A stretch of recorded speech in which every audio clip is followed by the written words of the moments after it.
Insurance को India में cell करना सबसे टफ काम होता है, और अगर ये लाइफ या फिर हेल्थ इंश्योरेंस हो तो ये डबल टफ हो जाता है। और इनके एड्स भी काफ़ी डराने वाले होते हैं, जैसे कि मरने के बाद आपकी फैमिली का क्या होगा, या फिर हॉस्पिटल्स के बिल भरने के लिए आपकी ज़िंदगी भर की कमाई खर्च हो जाएगी। अब कई सालों से सारे ब्रांड्स यही फॉर्मूला यूज़ करें कि लोगों को डराओ और उनको इंश्योरेंस बेचो। और जब सारे ब्रांड्स एक ही फॉर्मूला यूज़ कर रहे हैं तो भीड़ में अलग दिखने के लिए एक ही फॉर्मूला है, जो लोग सब कर रहे हैं उससे कम्प्लीटली ऑपोजिट करो। और एग्जैक्टली यही किया general insurance council of India ने अपने ऐड मैरी की बर्फी में। इन्होंने डर की जगह प्यार या फिर क्यूटनेस को अपना हीरो बना दिया। इसे समझने के लिए सबसे पहले ऐड देखते हैं एंड फिर मैं ये समझाऊंगा आपको कि कैसे ये ऐड इतना पॉपुलर हुआ एंड कैसे इस ऐड ने इतने सारे अवार्ड्स लिए।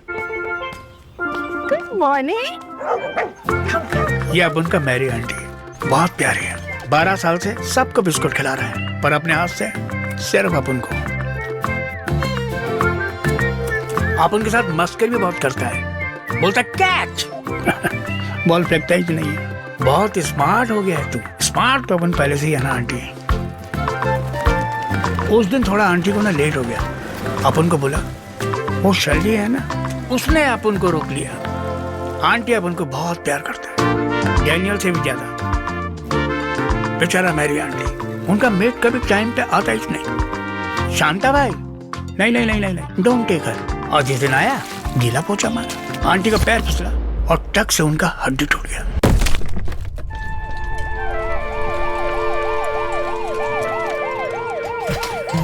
अपन कुछ नहीं कर पाया, बस बेबस देखता रहा। शांता बाई पे अपन का खोपड़ी सटक गया था। जिस दिन आंटी वापस घर आया, भाई गॉड, उस दिन अपन के जान में जाना है। पता फर्स्ट थिंग वो क्या बोला?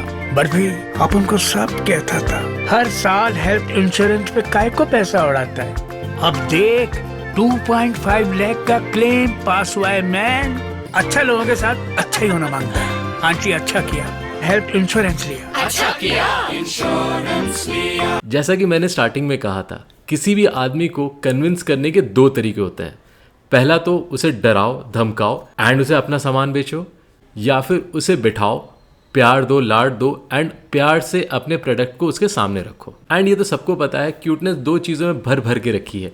पहला बच्चों में एंड दूसरा डॉग या फिर पपीज में। इसी इनसाइट्स को क्रिएटिव टीम ने पकड़ा और बना दी स्ट्रीट डॉग बर्फी की कहानी। कहानी की शुरुआत बर्फी करता है। कहानी ये है कि बर्फी को डेली एक लेडी खाना खिलाती है एंड उसका एक एक्सीडेंट हो जाता है। यहाँ क्यूटनेस के अलावा दो बहुत ही पावरफुल चीज़ें हैं जिसकी वजह से ये ऐड बहुत ही इम्पैक्टफुल रहा है। पहली चीज़ ये है, एक्सीडेंट किसी भी अच्छे इंसान के साथ हो सकता है। इन्होंने अच्छा इंसान एस्टैब्लिश करने के लिए ये दिखाया कि मैरी उसे पिछले 17 साल से डेली खाना खिलाती है। दूसरी चीज़ ये है कि आप चाहे बाहर हो या कहीं पे भी हो, इनफैक्ट अगर आप घर के अंदर भी हैं तब भी आपका एक्सीडेंट हो सकता है, इसलिए इंश्योरेंस आपको लेके ही रखना चाहिए। इस ऐड की एक और ही खास बात यह है कि यहाँ पे एक बहुत ही पावरफुल वॉइस ओवर है एंड आर्टिस्ट हैं विजेंदर काला। उनकी आवाज़ ने कहानी को इतना नेचुरल एंड वार्म बनाया कि कहानी कहीं से भी क्रिंज नहीं लगती है, बस एक रियल और दिल छूने वाली कहानी लगती है। मैरी की बर्फी ऐड ने ये प्रूव किया कि इंश्योरेंस बेचने के लिए आपको किसी को डराने की ज़रूरत नहीं है, यही आप बहुत प्यार तरीके से ही बता सकते हो। क्राउड से हटके काम करना थोड़ा रिस्की था, लेकिन रिस्क है तभी तो इश्क है। और यहाँ पे कहानी क्यूट, रिलेटेबल और ऑनेस्ट थी, जिसकी वजह से इस ऐड को कई सारे अवार्ड्स भी मिले। वैसे इसका टैगलाइन भी काफ़ी राइमिंग था, अच्छा हुआ इंश्योरेंस लिया, जो कि इस ऐड पे 4 चांद लगा देती है। इसी टाइप के ऐड के एनालिसिस के लिए please like this and subscribe this page. Thank you.